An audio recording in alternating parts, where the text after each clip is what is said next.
የማሊ ዋና ከተማ ባማኮና ሌሎች የሀገሪቱ አካባቢዎች በከፍተኛ ፍንዳታና ተኩስ ሲናወጡ መዋላቸው ተነገረ።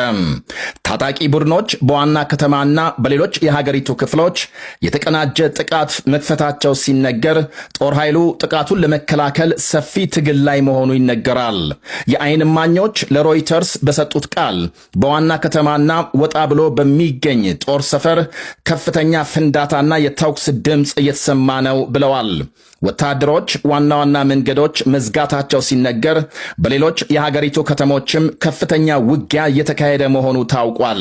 የዓይን እማኞች የዛሬውን የተቀናጀ ጥቃት ከረጅም ዓመታት ወዲህ የመጀመሪያ እንደሆነ ገልጸዋል።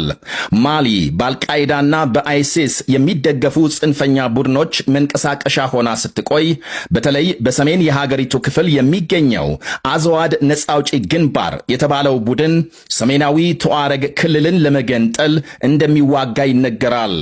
ይሄኛው ቡድን በዋናነት ሰሜናዊ ከተሞች ላይ ሲያተኩር፣ ሌላው ጃማት ኑስራት የተባለው ጽንፈኛ ቡድን ማዕከላዊ የሀገሪቱ ክፍል ላይ ይንቀሳቀሳል።